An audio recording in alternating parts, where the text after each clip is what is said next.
Hi, I'm Dan, and I have created this idea as part of the law of attraction. It is called the concept of self. I used to be a student in therapy school and decided that I did not want to do therapy, and I wanted to do something different, and I wanted to be a motivational speaker. And so here I am on my road to trying to explain how the things that in my life, how I obtained a lot of the things that I obtained after a lot of failures and a lot of life lessons, and creating $1 million business and losing a lot of money and a lot of other things along the way. What I did realize as I look back is that the concept of self changed as I grew up. And I think we all have a different concept of self as we grow.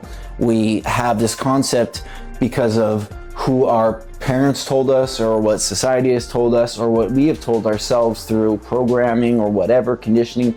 And this concept of self would be like, you think you are a loser, or you aren't good enough, and you just failed at everything. Those are obviously negative concept of selves. But think about, you can have positive concepts of self, like I can create anything I want. I am actually the best at what I do, and I'm going to get better at everything I do. I may not be the best now, but I will get better over time.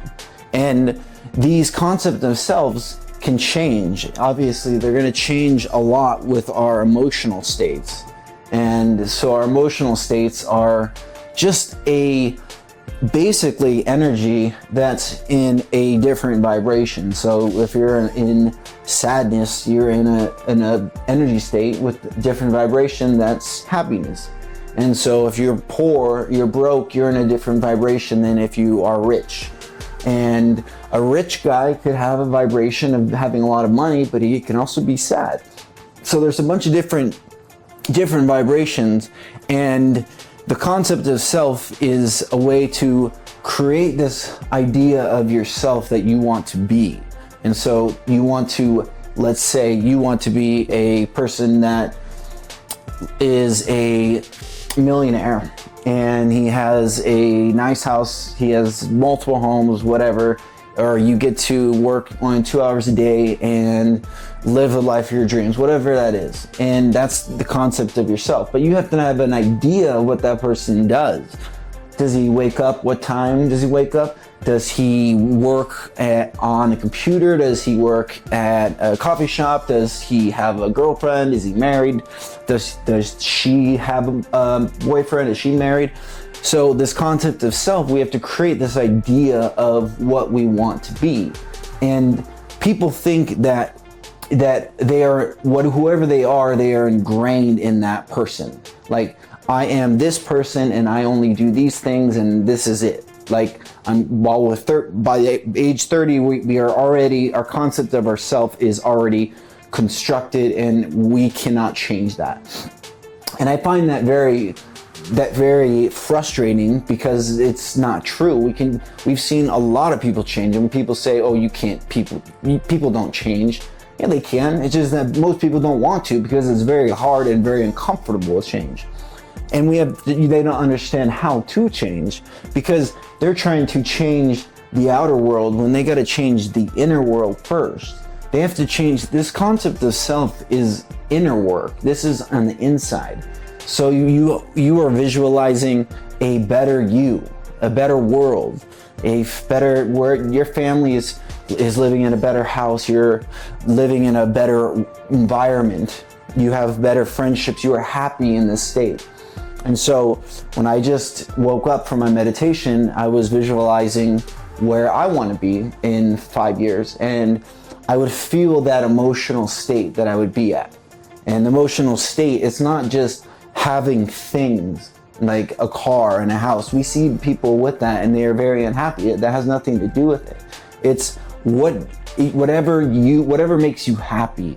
And I had the car, and I've talked about this in other videos. I had the business that was making over $100,000 a month, and that did not make me happy because it wasn't purposeful. I did not have a purpose in that business. And it took me a long time to realize that I had the wrong concept of self. My concept of self was was to make my father think that I was worthy. And so I had to be this business person that was making all this money, and it wasn't really what was who my inner spirit was aligned with. So I had to learn that those things did not align with me.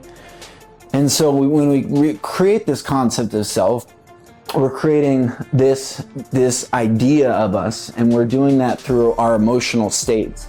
And we're raising our vibration through our emotional states. And I've talked about this in another video, as people say, oh, you don't want to be angry and sadness, and these are all bad emotional states, but they're not. We have to feel these emotions in order for us to move up, in order for us to raise our vibration. Sometimes we get stuck in a vibration because we are not wanting to grieve something. Like recently I lost my dog, and if I did not grieve him, and I still do grieve him, and if I did not grieve him, I would not have been able to raise my vibration. I would have been stuck because I would be in that lower realm, lower frequency, which would be maybe frustrated or anger, and then not been able to grieve, and then let that go, and let go of the idea and the love that I had of him, and realize that I still have that for him.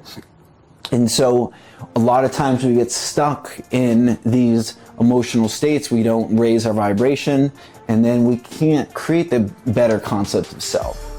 And so this is also part of something called the law of assumption, which is you assume that you are already that.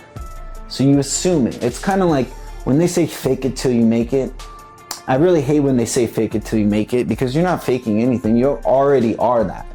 It's like, I was reading something about Bill Gates earlier, and Bill Gates was Bill Gates, he was the Microsoft founder already when he was 8 years old. He didn't have to fake anything to make it, but he was that already. And so whatever that is that you want to be, you have to figure out that concept of self. Then you need to start acting like that through your emotional states. So you have to be acting as if that person. So let's say you want to be a famous singer, and you have to be acting like a famous singer. Like whatever, you wake up and you have fans or whatever, like you have to create this imaginary ideas in your head, which you have to understand, it's our imagination, but it is real because it is just not hasn't yet come to fruition. That's what I wanted to say. It's like our imagination is just the things that are coming, the attractions that are coming to, they're gonna like soon to be. And so it is obviously a little harder to be trying to be a famous singer and have that idea, because you might not know what the day-to-day thing of a famous singer is like, but you can figure out what a day-to-day person that maybe they own their own business and they only work 2 hours a day. You can feel what that person would live like. What would their life be like? Maybe they wake up at a certain time, but maybe they have to do certain work. Maybe they have to not go out and party. Maybe they need new friends. So maybe they need to not be like hanging out with these bad vibrational, low vibrational people that kind of bring them down. Maybe they need to talk better than themselves. Maybe they need to meditate. Maybe they need to do some inner work because they haven't processed some things. So that concept of self, you have to be required to go that route and constantly ask yourself. And that is through our emotional states, and we raise our vibration. And by doing those things, by behaving that way, see, we become whatever we manifest. We manifest whatever we create. We become by becoming that person. Not by, people don't just visualize something and then it appears. It's you visualize it and you feel it, and therefore you act on it. Because you're being guided, and you're being guided by your emotions, you're being guided by your subconscious, and you're acting on it. And when you act on it, then that brings you to what you already are and to what you manifest. And the law of assumption is assuming that it already is fulfilled. Everything that you want, that the concept of self is already created, that you are a famous singer, and you are assuming that it already happened. So you feel you don't need to reach for anything. You don't need to wish that you had it because you already have it. And that's the hardest part people get stuck in, because let's say you are broke and you want to own a bunch of houses. You want to have a house in Costa Rica, and you want to have a house in Brazil or whatever, and you want to have a house in California, and you are stuck in that, you barely making rent. And so you're like, how do I assume that I'm making all this money when I can barely make rent? Well, that's the hard part, because the thing is energy is going to flow where it's focused. So that's number one, is energy is going to flow where it's focused. So if you're focusing on the lack, you're going to only receive the lack. And so if you're focusing on like, I don't have enough money to pay rent, then you're going to be constantly in that. And that's why you see people that are years and years and years, and they're trying to manifest things and nothing comes in, because they're focusing their energy on the lack of, not of the feeling of the desire fulfilled. And another thing is the frequency. So frequency is it's not the length of time, it's the frequency that you were doing it. So let's say if you can raise your vibration and the frequency of you staying in this concept of self, let's say you've created this concept of self and it's very, very defined. Like you go down and you write exactly what this person of you does, is, has, feels like, and you know exactly that concept of self. And then you have this frequency is of that state assumed. You have that frequency of the state assumed, and that frequency is all day you think about it, all day you feel it. You walk around and you go to the gym, you feel it. You go to the park, you feel it. You go to bed and you feel it. You wake up, you feel it. You don't need it because you already know it's coming. You already know. You not even know it's coming. You already know that you have it. It just hasn't been accessed yet, because we already have everything we already need. We just have to access it. So for example, I would go to the park and I would pretend that people, when they would stare at me, I would pretend, oh, they're staring at me because they recognize me from one of my motivational speeches. And so every time they stared at me, I would be like, oh, they recognize me from one of my motivational speeches. And eventually, if you do it enough, it actually becomes that. And I know it may sound a little crazy, but it does. Eventually, you start to assume that that's what they are watching you and looking at you. And so the interactions, I go to Whole Foods and I'm like, oh, the guy at the Whole Foods register counter, he knows me, he sees me, he's watched one of my lectures or something. And so it's the frequency of that state. And so if we're only in that frequency for a couple minutes, if you feel that emotional state, let's say the emotional state of being a motivational speaker, you feel it for 2 minutes a day. Well, it could be years before that state is assumed. But if you can have that frequency all day long, you can stay in that vibration and the frequency all day long of that state assumed, you can feel it. What does that person do? You can feel them going in first class to a conference. You can feel it, what it is like to be on stage talking to hundreds of people, thousands of people, what it feels like to meet different people like Tony Robbins and stuff like that. And if you can feel that, you get better at it, just like a muscle, just like going to the gym and working that out, just like any other skill, you can feel it. And so that's why people, when they first meditate, is that they have a hard time visualizing and feeling these things, because they can visualize themselves in the Bahamas, but they don't know what it feels like unless they were in the Bahamas. But I can tell you, after years of doing it, you can actually feel what it would be like to be in the Bahamas. I've never been to the Bahamas, but I could feel like what it would be like. I could kind of put myself there and be like, okay, this is what it would be like living in the Bahamas. And for an example is the universe is never going to give you exactly what you want, because it doesn't know it doesn't know by thoughts. Like, you can't communicate exactly like descriptions, so it just goes by how you feel. And so, for example, when I lost my dog Costa, for 2 months I was grieving, and I asked the universe, like, I would really like to have another dog, and I don't want to let go of Costa, the love I have for him, but I really like to take care of another animal. And then that night I just made a prayer, and the next morning my mom called me and she said, I picked up a dog for you. And she shows me a picture, and the picture says, hi, my name is Daniel. And it was a picture of this dog that I have. I changed his name because I was not going to call my dog Daniel, which would be really weird, having the same name as your dog. And so I called him Rocky, and he is just a great dog, and I saved him from the shelter. And it was funny because I would always manifest him being there with me when I would do speeches. And Costa, when I would have Costa there, being there with me when I would do speeches, and I would have his love and his affection on, like, with me. I would bring him with me, and he would be there. He would be alive during that process, during that part of my life.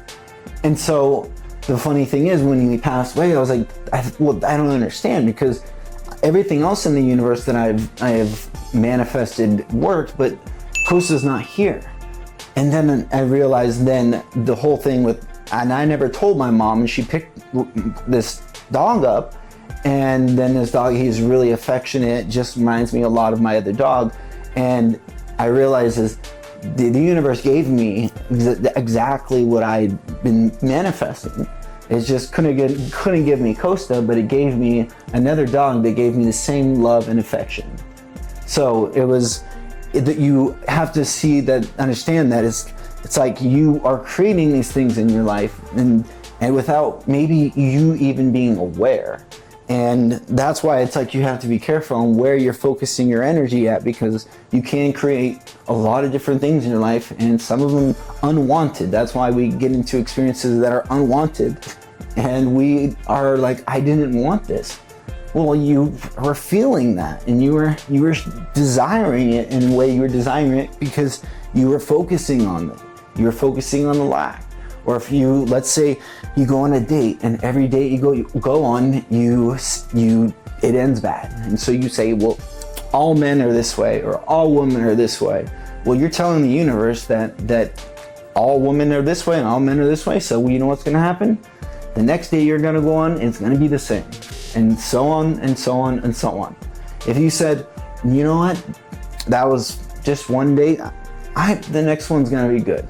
And even if the next one's not good, you say the next one's going to be good, because you have to create and you have to raise that vibration and that emotional state, and assume that that person out there is for you. It's somewhere out there, and maybe those people were not the right one.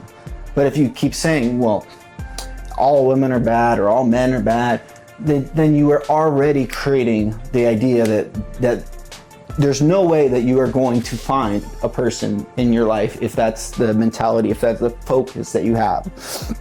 So you have to have that frequency of the state assumed, so longer periods of time. That's why meditation, I do it once in the morning, I do it once in the evening. I catch myself during the day. If I'm thinking of negative thoughts, gratitude always brings me back. And then gratitude, when you get back into gratitude, then you can get back into the state assumed, and then you can get back to your concept of self. And so you always want to go through and be back to your concept of self. So it's harder on days when we're sad, it's harder on days that we feel down, because the concept of self, it's harder to feel like a motivational speaker or feel like a super successful person, because you're sad and you're depressed. And I understand that because I've dealt with depression for all my life, and I learned that I just have to go through the processes and understand that this is just it's just an emotional state, and I can raise my vibration, I can be grateful, I can use gratitude and things like that, and then tomorrow I'll start over and start again. And so you have to all day, like I said, and then you will become. So if you all day you just thought that you were going to be a professional singer, a famous singer, if you all day you thought that and you walked around like that, you would be it. I don't know how much time it would take, but you would be it. Someone would come across you, and even that's why you see some people who aren't even that good. You're like, how did that person become like a professional, or how did that person become a great artist, or like a famous artist, and they're not even that good? Well, because they thought they were, and so every day they acted like they were. And so if you act like you are, eventually you will get it. The universe will respond. And it's because energy is everything. We live on a planet that is a rock, and it's flowing through space, and gravity is just basically pushing us down. You have to remember, we're just this spiritual being living in this physical body, but everything around us is just energy. This whiteboard is energy, but it's just vibrating at a really slow pace. Therefore, we think that it's solid, but it's really, if you break it down, it's just a bunch of atoms that are freaking bouncing off, just energy. So you have to understand your concept of self, whatever that be. And maybe first you have to write down whatever that is that you want in life. And a lot of people, if you ask them, they say, I don't even know what I want. Well, if you don't know what you want in your life, what do you think then you're gonna end up? You're just gonna be tossed around by other people's ideas. That's how you get into other people's manifestations, because you become part of their reality. So unless you have a concept of yourself, then you are just going to be a part of the system. So have this clear concept of self. And yes, it may change, because like I said, I had a business that I thought was going to be the thing that changed my life. And I bought the car and everything that I thought was going to be my lifesaver. And then I was super depressed 2 weeks later, because I realized that wasn't really me. That wasn't really my concept of self. And that was not what I was here for. And that was not purposeful. I did not find purpose in living in that concept of self. And I think that I had to go there to realize that. I had to make those mistakes to realize that. And I think some part of us, a lot of us, we think that, oh, if we make these mistakes, that it's not working. Something is not working. But you have to understand is that struggle and mistakes are part of the process. That's how we learn our concept of self too. Because you don't know what you like and what you dislike until you do it. How many times have you like, oh, I would love to do that, and then you do it and you're like, oh man, I didn't freaking like that. That was boring. I hate it. I never want to do it again, right? And I'm telling you, and I had the Amazon business. I was like, I don't want to sell anything on Amazon. I hate this. This is so boring. This is like freaking, anyone could do this. This is not for me. I know that I have way more to do than sell random products on Amazon. And it just brought, like, it literally de-spirited me and took all my energy out. But I had to go there and to think that I needed to make my father proud, and that was the concept that I had in my mind. So we have to keep that focus and that frequency of that state assumed. And if you do it all day, eventually you do become. But the hard part is we get distracted by life, we get down, and if you deal with depression and anxiety, you often get thrown off tracks, and then you stop. And then when you stop manifesting, you stop meditating, then you go back to your old ways. So the concept of self is changing the inner before you change the outer. And see, the thing is, I used to always change the outer. I didn't want to change the inner, because you change the inner, that's hard. You got to do a lot of work on yourself. You have to make a lot of changes inside here. And you got to go to some places in your heart, and deep places that hurt. And then not a lot of us want to go there. And so what I would do is I would move to Vegas, and I would move to here, and I moved to here. And then I would do this, and I would try this, and I would be this. Like 15 different businesses later, realizing that I never changed any concept of myself. I didn't change any of the inner work. I just I just changed locations. I just changed professions, but I did not change anything differently about me. So you have to really, really go into what you want, and then you have to understand that it may be struggling until you figure out the true concept, the true reason, and the true purpose of why you were here and what you were meant to do. So there's my ideas from what I just meditated on and what I got. So hope you guys liked this video. If you didn't, send it to your friends. I'll see you in the next one.